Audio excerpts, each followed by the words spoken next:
Usually when we talk about history, there is this default expectation of geography, like a physical, tangible place. Right, like solid ground. Exactly. You think of a culture, you point to a map, and you just say, there it is. That is where they live. That is the border. And, that is who they are. Yeah, you have a capital city. You have a mountain range. It feels clean. It feels categorized. But then you step into the world of Sephardic Jewish history, and suddenly that map is drawn, not with ink and borders, but with melodies. Well, that's a great way to put it. Right. It is drawn with shared meals, with linguistic time capsules, and with this highly portable kind of memory.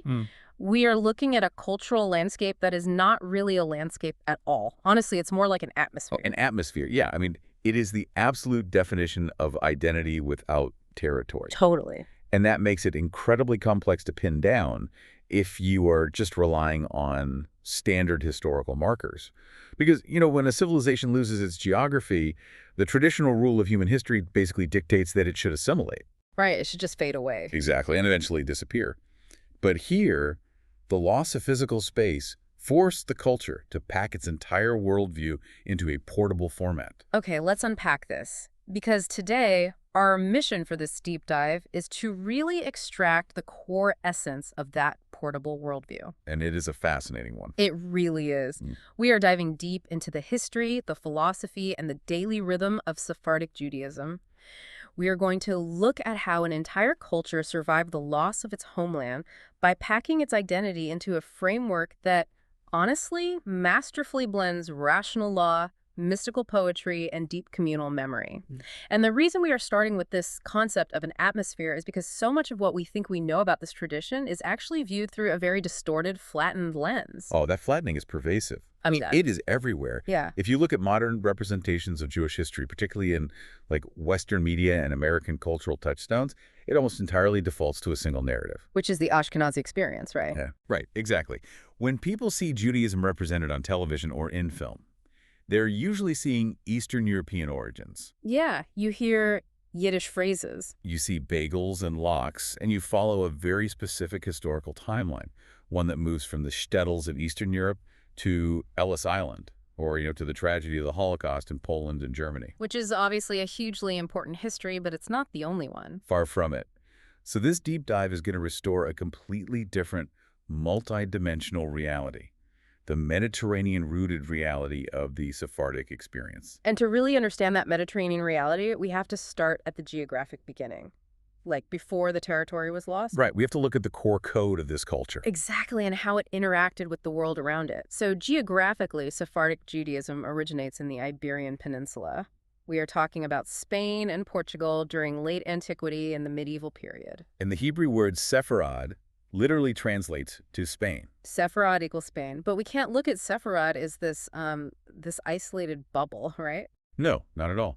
The Jewish communities in the Iberian Peninsula were developing their distinct religious style, their legal culture, their liturgy, and their philosophy under intense, ever-changing pressures from the surrounding societies. Because they were navigating a world that constantly shifted between Christian and Muslim rule. Exactly. Yeah. This is the era often referred to as the convivencia. Convivencia. Yeah, a period of relative, though certainly not perfect, coexistence. I want to pause on that interaction for a second because I think it is crucial to understanding the whole Sephardic mindset.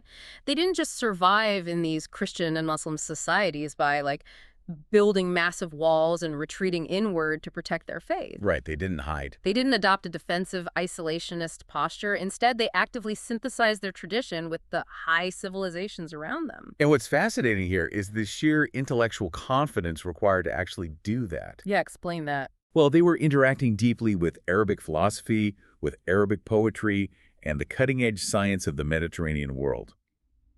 You had Jewish courtiers serving as diplomats and physicians in Islamic courts. Oh, wow. So they were really integrated at the highest levels. They were.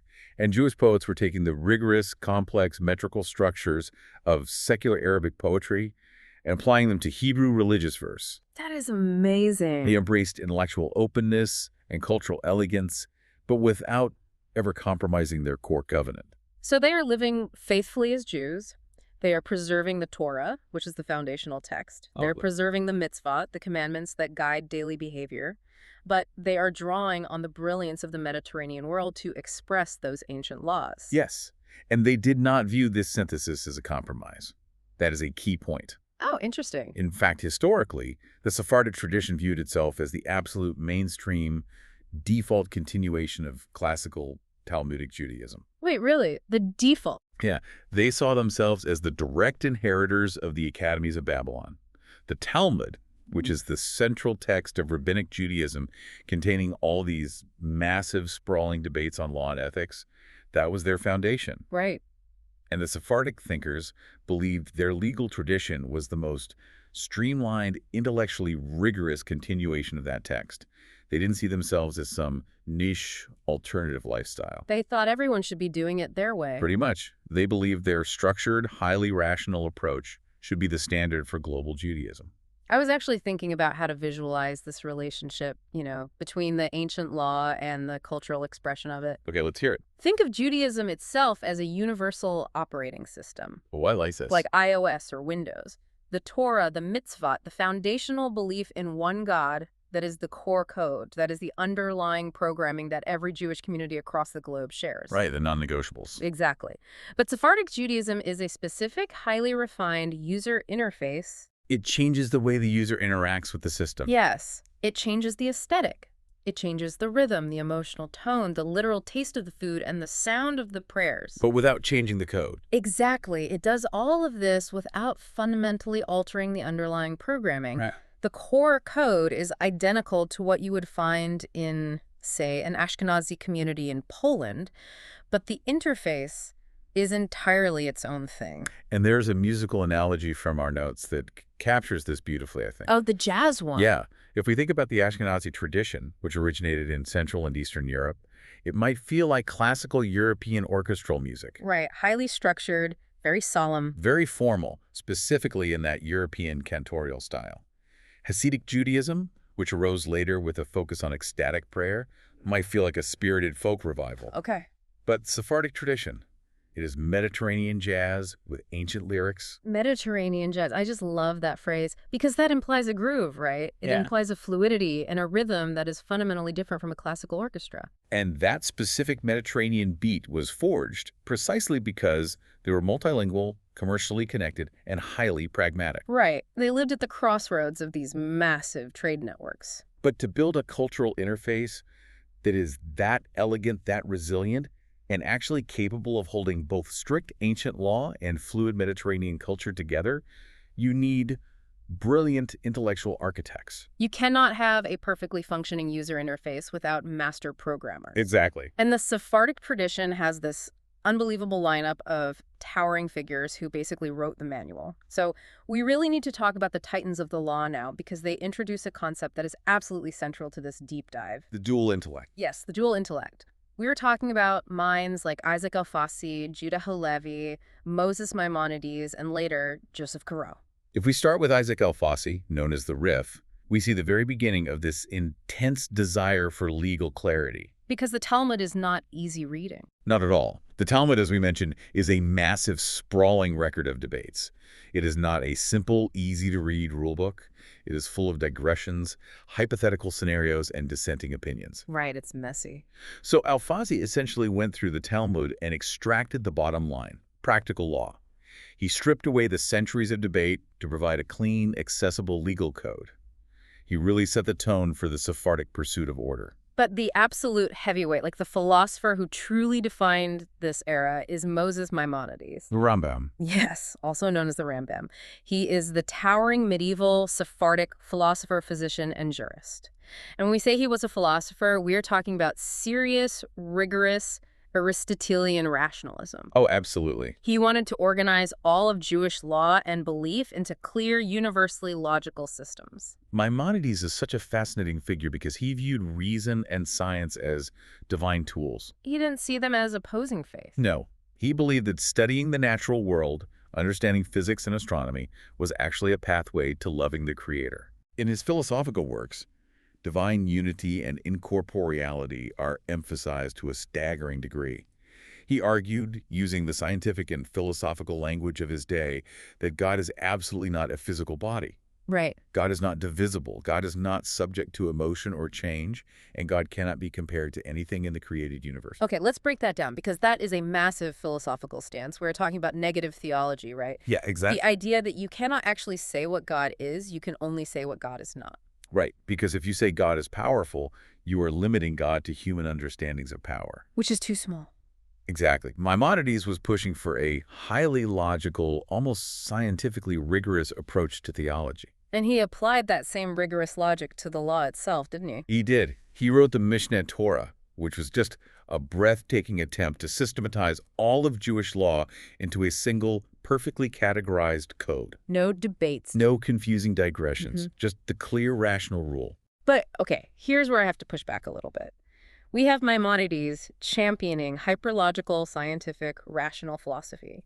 He wants a perfectly clean universal system. Yes. Yet, at the exact same time, the Sephardic intellectual tradition produces an equally powerful current of deep, esoteric mysticism. It does. We are talking about the Kabbalistic circles, which later flourished in the city of Safed under figures like Isaac Luria. So, wait. How can a single tradition simultaneously champion the ultimate rationalist and the ultimate mystic? It seems like a paradox. Aren't those mutually exclusive mindsets? Like, how does this tradition not tear itself apart? That tension is the genius of the Sephardic worldview, honestly. It thrives on this duality. Yeah. They didn't see reason and mysticism as enemies fighting for dominance. They didn't? No, they saw them as two necessary components of a complete human experience. Oh. You need the mind, and you need the soul. Ah, I see. You need the rigorous clarity of the law to keep the community unified, Yeah. but you need the emotional depth of mysticism to keep the spirit alive. So they are intentionally building a tradition that has a structural place for both the philosopher and the mystic. Precisely. They desired immense clarity and unity in their legal framework. Contrast this with Ashkenazi communities in Europe, which were often geographically isolated from one another due to persecution or the feudal system. Right, they couldn't just travel to see each other easily. Right. And because of that isolation, Ashkenazi communities developed hundreds of highly fragmented, hyperlocal customs. A specific dietary rule or a prayer variation in one Polish town might be completely different in the next town over. Oh, wow. The Sephardic thinkers, from Maimonides down to Joseph Karo, wanted to avoid that excessive fragmentation. And Joseph Karo is the vital link here, isn't he? He is the one who took this desire for unity and actually codified it for the masses. Yes, Joseph Karo wrote the Shulchan Aruch in the 16th century, which translates to the set table. The set table. Yeah, and it became the most influential code of Jewish law globally. Mm-hmm. Karo sought broad, overarching halakhic order. Halakha being the collective body of Jewish religious laws.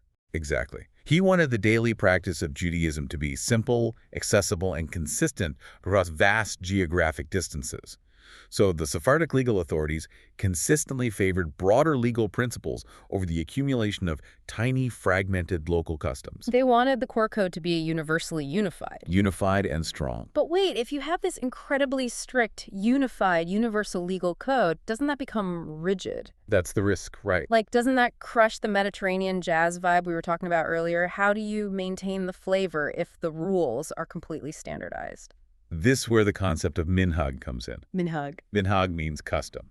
While they demanded the overarching legal framework, the halakha, to be universally consistent, they allowed minhag to govern the aesthetic and emotional layers of life. Okay, give me an example. So the strict law dictates that you must pray 3 times a day. That's halakha. But the minhag dictates the distinct melodies you use, the specific poetry you weave into the liturgy, and the family traditions you observe around the dinner table. Ah, I see. So the law is the skeleton. It is strong, it is unified, it is built on Maimonides' rationalism and Karo's organization. Yes. But the custom, the mysticism, the poetry, that is the flesh and blood, that is the interface that changes based on where you are living and what you are experiencing. It is a perfect balance of discipline and freedom. And we have to recognize that this pursuit of absolute legal clarity and a universally unified tradition wasn't just like an abstract academic exercise. Right. They weren't just bored. Exactly. These philosophers weren't just debating in a sunny courtyard for fun.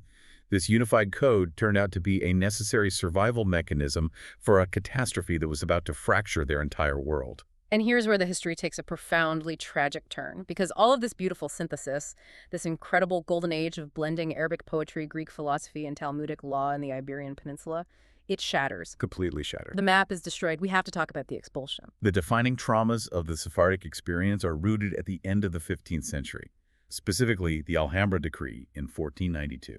1492.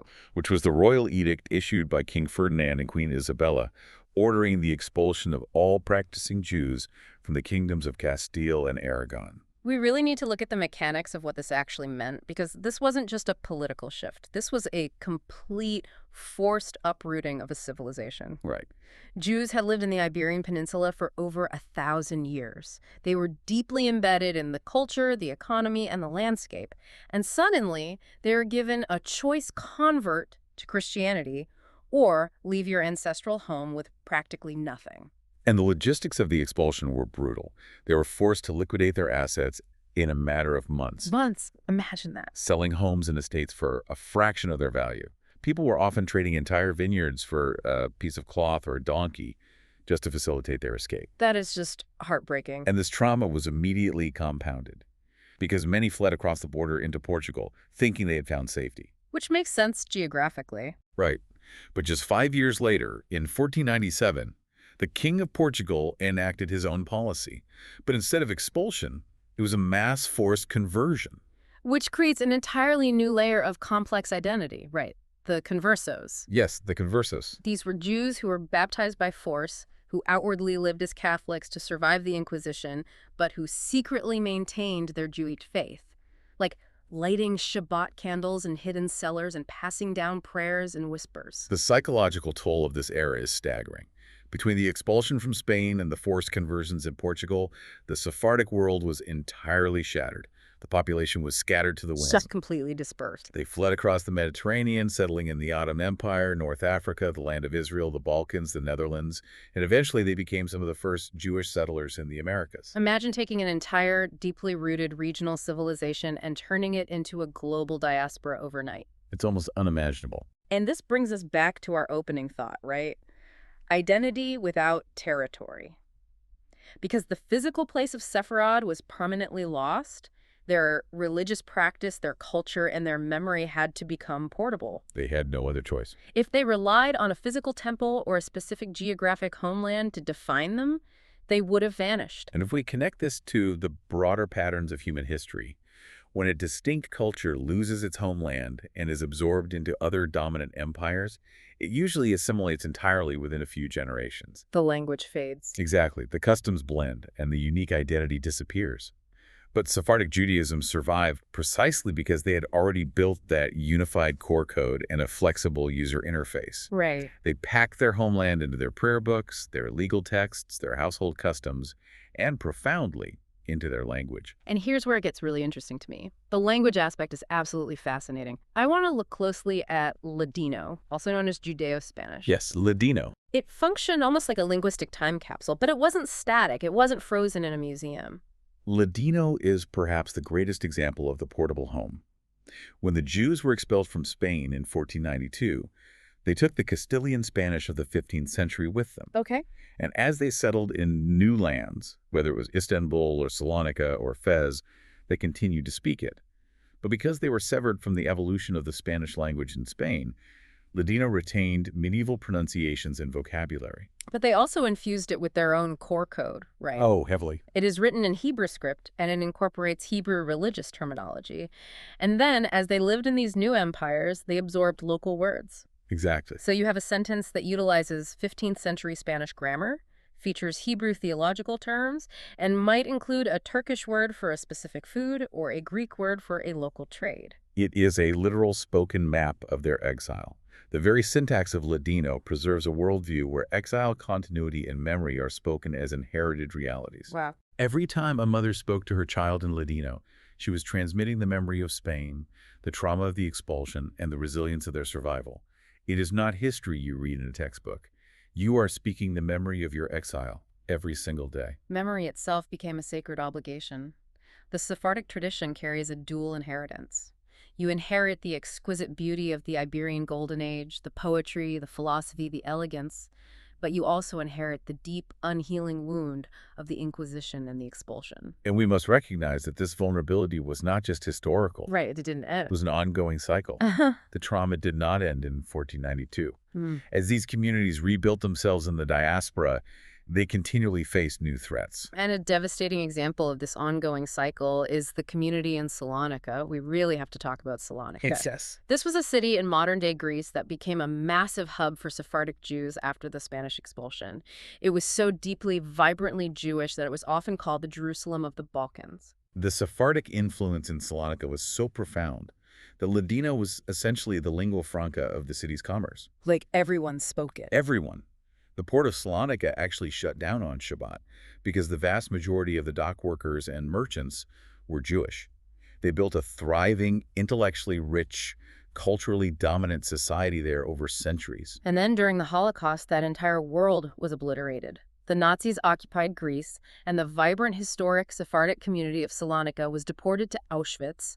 Almost the entire population was murdered. It highlights a sobering, devastating reality about the Sephardic experience. The greatest threats to this tradition were never internal theological disputes. Right. The threats were expulsion, forced conversion, assimilation, and genocide. The historical stories that carry the heights of the Golden Age, the fracture of 1492, the incredible resilience of rebuilding in the Ottoman lands, and the absolute devastation of the Holocaust. These stories function together almost like a communal theology. A communal theology. Yeah, it is a theology of brilliance, profound fracture, survival, and return. It is a level of resilience that is just hard to fully comprehend. But it makes me wonder, having established how the tradition survived, being completely uprooted, and how they built this legal and linguistic framework to carry their identity, what does this portable home actually look like in practice? On a day-to-day level. Exactly. What does it sound like, and what does it taste like on a random Tuesday or sitting around a table on Shabbat? This is where we transition from the high philosophy and the historical trauma to the lived sensory reality of the culture. This is what we call the atmosphere of dignity. The atmosphere of dignity. Yeah, the tangible experience of Sephardic life, its food, its psychology, and its specific social rhythms. Let's start with the tangible elements, the food and the customs. Because while the holidays and the core commandments overlap perfectly with wider global Judaism, Sephardic practice gives them a very distinct, vibrant flavor. Heavily influenced, of course, by their Mediterranean and Middle Eastern environments. You see a culinary inheritance built on olive oil, rice, fresh herbs, and complex spices. Which contrasts sharply with Eastern European food. Right, contrasting sharply with the schmaltz, potatoes, and root vegetables of Eastern European Ashkenazi cuisine. A perfect practical example of this is the observance of Passover. During Passover, Jewish law strictly forbids the consumption of chametz, which are leavened products made from 5 specific grains like wheat and barley. Right, the core law. But then there's a secondary category called kitniot. Yes, kitniot includes rice, corn, beans, and legumes. Centuries ago, Ashkenazi rabbis prohibited the consumption of kitniot during Passover. Why'd they do that? Largely because these items were often grown near or processed in the same facilities as the forbidden grains, and they wanted to build a fence around the law to prevent any accidental consumption of chametz. But the Sephardic tradition, generally speaking, never adopted that prohibition. For Sephardic Jews, rice and legumes remained a staple of the Passover diet. He did. And this isn't just a fun food fact. It points back to that legal philosophy we discussed earlier. The Sephardic legal authorities, following thinkers like Maimonides and Karo, relied on the clear foundational Talmudic law. If the Talmud didn't expressly forbid it, they were much less likely to add layers of restrictive local prohibitions. They kept the law clean and the diet Mediterranean. Exactly. It creates a richly textured ritual life. When you walk into a Sephardic synagogue, the atmosphere is distinct. How so? The prayers utilize Mediterranean and Middle Eastern melodies, often employing the microtones and scales of Arabic maqam music. Oh, fascinating. And the physical Torah scroll is traditionally housed in an upright, cylindrical wooden or metal case called a tik, and it is read while standing upright on the reader's desk. Oh, unlike the Ashkenazi tradition where the scroll is wrapped in a velvet mantle and laid flat. Exactly, and a massive emphasis is placed on family-centered practice. A typical religious gathering is marked by a deep communal familiarity. So it's not just about what the rabbi is doing. No, yes, they have brilliant rabbis and cantors, Yeah. but the transmission of the tradition happens just as powerfully through the grandmothers, the household rituals, the Ladino blessings over the food, and the daily practices in the home. And that family presence leads us directly into the psychological worldview of the Sephardic tradition, because how a culture views human nature dictates how they structure their society. It's foundational. And the Sephardic view of human nature is incredibly grounding. In this worldview, human beings are seen as morally responsible, created for a covenant, and fundamentally capable of both profound discipline and immense joy. Which is a massive distinction from many Western, particularly Augustinian or Calvinist theological frameworks. Oh, completely. Human nature in the Sephardic tradition is not framed as irredeemably corrupt. There is no concept of total depravity or an original, unfixable sin that stains the soul from birth. That's the crucial psychological baseline. People are absolutely expected to struggle. They're expected to make mistakes, to fail, to repent, and to learn. Well, But they are not inherently broken or evil by default.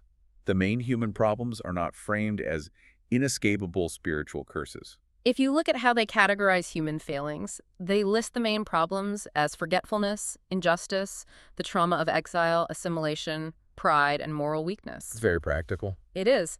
Sins are viewed less like a permanent stain on your soul and more like losing your way.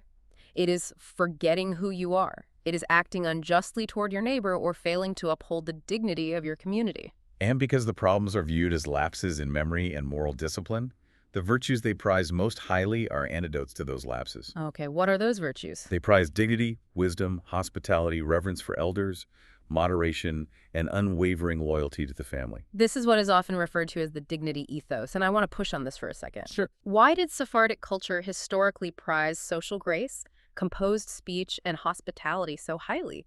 Like, if you are a marginalized community facing intense persecution, forced conversions, and the constant threat of expulsion, shouldn't absolute secrecy and raw survival trump things like hospitality and composed speech? It seems counterintuitive. Yeah, why care about social grace when the Inquisition is knocking at the door? That is an excellent question, and it requires us to remember their specific historical context.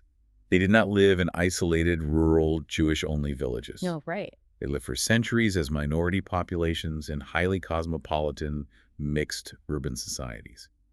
First, in the bustling cities of Muslim and Christian Spain, places like Cordoba, Toledo, and Seville, and later in the massive, diverse metropolises of the Ottoman Empire, like Istanbul and Salonika. So they were constantly interacting with their non-Jewish neighbors. They were doing business in the marketplace, serving in the courts, and participating in the wider civic life. Exactly.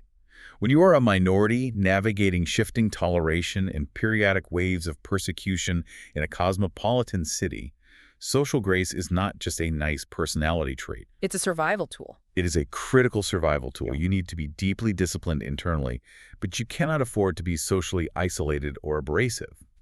Composure, intellectual curiosity, and elegance in speech were ways to command respect and maintain standing in a precarious society. Wow. Sephardic culture rewards the person who can be both profoundly learned in the esoteric depths of the Torah and incredibly socially graceful in a secular marketplace. Think about your own life in the modern world for a second. If you're listening, think about how often we are told that we have to choose between our deeply held traditional beliefs and participating fully in mainstream culture. Right, it's pitched as an either-or. We are often sold this narrative that tradition requires isolation. But this tradition proved that you could do both. You could maintain the core code of your ancient faith while having a beautifully engaged, cosmopolitan user interface. And this brings up an interesting contrast in how different cultures view spiritual growth, actually. Right. I was observing how this atmosphere feels compared to other religious traditions, especially in America. In a lot of Western religious traditions, spiritual transformation is often framed as this sudden, dramatic rupture. A huge turning point. Yeah, a massive born-again moment. A lightning bolt of revelation where you hit rock bottom, you have a visceral emotional breakdown, and you suddenly change your entire life overnight. The focus is heavily placed on the immediate traumatic conversion experience as the primary marker of authentic faith. But in the Sephardic tradition, transformation doesn't rely on a lightning bolt. It relies entirely on a sustained rhythm. A sustained rhythm. You transform through the daily habits. You transform through the repetitive, beautiful melodies, the communal meals, the cycle of the Shabbat table, and the slow, steady, unglamorous passing down of customs from a grandfather to a grandson. It is an atmosphere of continuous rhythmic formation. For a Sephardic Jew, Holiness isn't confined to a dramatic moment at the altar, and it isn't confined just to the study hall. Where is it? Holiness is carried through the rhythm of the calendar. It is in the taste of the specific foods, the sound of the Ladino phrasing, and the loyalty of the home. It is a seamless blending of the intellect and the vibe. It is the ability to hold profound historical grief and vibrant, loud celebration in the exact same breath. So if this distinct, vibrant atmosphere is its own incredibly rich ecosystem with its own legal titans, its own language, its own psychological worldview, and its own survival mechanisms, it becomes very clear why it shouldn't just be lumped in as a footnote to European Jewish history. No, it shouldn't. Which means we need to tackle the many, many ways the outside world gets this wrong today. There are significant misunderstandings, largely due to that flattening effect we discussed at the beginning. So let's clear them up. Let's tackle the primary misconception first, which is simply a matter of broad, lazy definitions. The most common misunderstanding in the broader public is that the word Sephardic just means non-Ashkenazi. Right. It's this binary assumption if your ancestors aren't from Poland or Russia, you must be Sephardic. Exactly, and historically that is far too broad and technically inaccurate. Sephardic refers specifically to Jews of Iberian ancestry, Spain and Portugal, and the specific legal, liturgical, and cultural traditions that flowed out of that specific world after the 1492 expulsion. But it does get complicated, especially when we introduce the term Mizrahi Judaism. We need to define that distinction clearly. Yes, we do. Mizrahi Jews come from ancient indigenous or Middle Eastern and North African communities. We are talking about places like Iraq, Iran, Yemen, Syria, and Egypt. Okay. Historically, these communities were established centuries, sometimes millennia, before the Spanish expulsion. They had their own rich, ancient traditions and were not originally Sephardic. So a Jew from Yemen and a Jew from Spain had very different historical trajectories. Very different. But today, if you look at modern demographics, the two traditions often overlap and are sometimes lumped together. How did that happen? Well, if we connect this to the bigger picture of the diaspora, remember where the Sephardic Jews went after they were expelled from Spain in 1492? They migrated en masse into the Ottoman Empire, North Africa, and the Middle East. Oh, right into those Mizrahi areas? Exactly. Over the centuries, these exiled Sephardic communities interacted with the older indigenous Mizrahi communities. And because the Sephardic Jews brought with them that highly organized, unified legal code, specifically Joseph Karo Shulchan Aruch, their legal influence became dominant. Precisely. The Sephardic legal tradition was so robust and systematically unified that it was eventually adopted by many of these older Mizrahi communities. So the code took over. Yes. So today you have many Mizrahi communities that follow Sephardic halakha, Sephardic legal rulings, but they maintain their older regional cultural customs and distinct Arabic or Persian linguistic heritage. And especially in modern Israel, where these various diasporas, the Sephardic, the Mizrahi, the Ashkenazi, have all gathered together in one place, the traditions naturally blend. Of course. You have cross-cultural marriages, shared synagogues, and a fusing of the Mediterranean jazz. This is why the terms Sephardic and Mizrahi are sometimes used interchangeably in modern political or social discourse, even though a historian would point out the distinct origins. It's important to understand those nuances. Yeah. Let's briefly run through a couple of the other comparisons that often confuse people. Let's do it. We already contrasted Sephardic with Ashkenazi, the Mediterranean, versus the Central European. But what about Hasidic Judaism? Where does that fit in? That's a good one, because people often see the distinct clothing of Hasidic Jews, the black hats, the long coats, and assume it represents the oldest, most default version of all Judaism. Which is a misconception. Hasidism is actually a relatively modern movement in the scope of Jewish history. When did it start? It is a specific spiritual movement that arose in 18th century Eastern Europe, focusing heavily on mystical spirituality, ecstatic prayer, and leadership by charismatic figures known as rebbes. Okay. But, as we noted earlier, Sephardic Judaism has its own very strong, much older mystical tradition originating from Sephardic Kabbalists. So while the origins, the clothing, and the cultural styles are vastly different, the underlying spiritual emphasis on mysticism isn't entirely alien to the Sephardic worldview. It just expresses itself differently. And what about the modern denominational labels you hear in America, like Reform, Conservative, or Orthodox Judaism? That is a category error. Sephardic and Ashkenazi refer to ethnic, cultural, historical traditions and specific legal chains of transmission. Right. Reform, Conservative, and Orthodox refer to modern religious movements, mostly originating in 19th century Europe, regarding how strictly one interprets Jewish law in the modern secular world. So they are completely different axes. Exactly. So a Sephardic Jew could theoretically affiliate with an Orthodox, conservative, or Reformed synagogue, or they could be completely secular while still being culturally and historically Sephardic. So to clarify for you listening, being a true follower of Sephardic Judaism isn't strictly about taking a DNA test and proving you have Iberian blood. No, not at all. It is not an exclusive genetic club. It is about stepping into the stream of the tradition. It is about living within the chain of Sephardic halakha, the minhag, and carrying the communal memory. You step into the rhythm of the tradition. And that rhythm is experiencing a powerful resurgence today. This raises an important question about the modern landscape of Jewish identity. What's happening now? For decades, particularly in American culture, academia, and media, Jewish identity has been overwhelmingly Ashkenazi dominated. The early political leadership of Zionism, the primary historical narratives surrounding the Holocaust taught in Western schools, the cultural touchstones on television, they all largely reflect the Eastern European experience. It flattens the vast diversity of the global Jewish world into one default model. It makes it seem like Judaism is only Eastern European. Yes, but historically, prior to the Holocaust, Sephardic and Mizrahi Jews made up a massive, vibrant portion of the global Jewish population. And what we are seeing today is a powerful modern relevance. Younger generations of Sephardic and Mizrahi Jews are actively pushing back against this flattening. They are reclaiming their specific identity, and they aren't just doing it by reading academic texts. No, they are living it. They are doing it through the culture. There is a massive revival in Sephardic culinary traditions. Modern musicians are remixing traditional Ladino and Middle Eastern payudim religious poems with contemporary beats. And there is a renewed, passionate interest in preserving the Ladino language itself. Beautiful to see. It really is. It is often tied to a post-colonial awareness, a deep desire to recover lost or marginalized narratives that were overshadowed by the Ashkenazi-centric presentations of history. It is a reclamation of their inherited dignity. And we shouldn't think of this as just ancient history or a handful of academics trying to keep a dying flame alive. Right, it's not a museum piece. This is a living, global, breathing network. While the numbers shifted drastically due to the traumas of the 20th century, the presence remains. Recent estimates show vibrant communities still existing in places you might not expect. Around 14,300 Jews in Turkey, a majority of them Sephardic. Wow.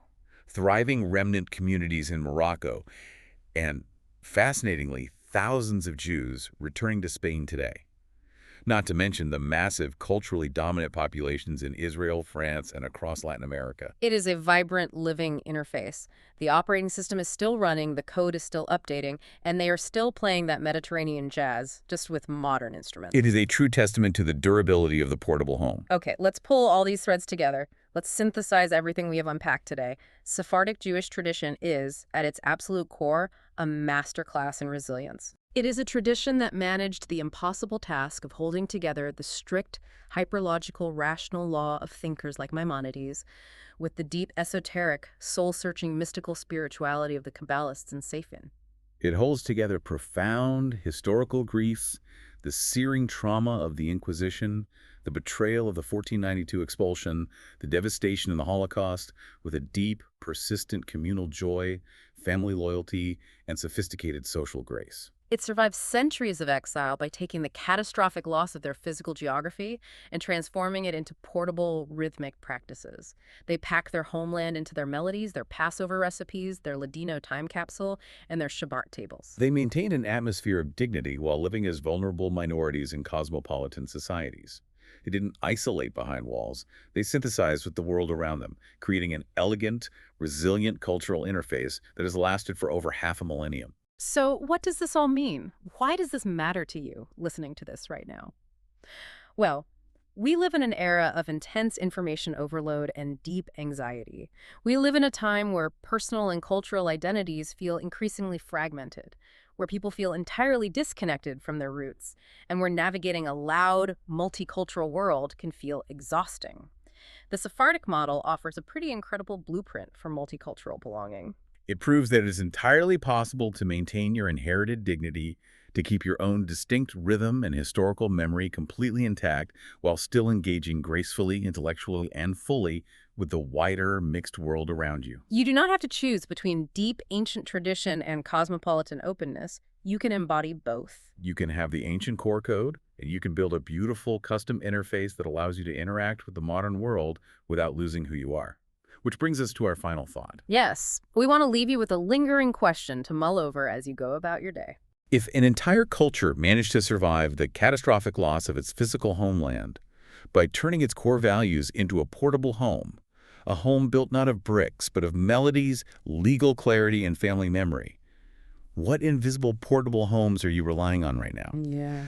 If your physical world, your geography, your job, or your current circumstances were suddenly shifted tomorrow, would your daily rhythms, your personal customs, and your memory be strong enough to carry your identity forward? What is the atmosphere you carry with you? Think about that. Thank you for diving deep with us.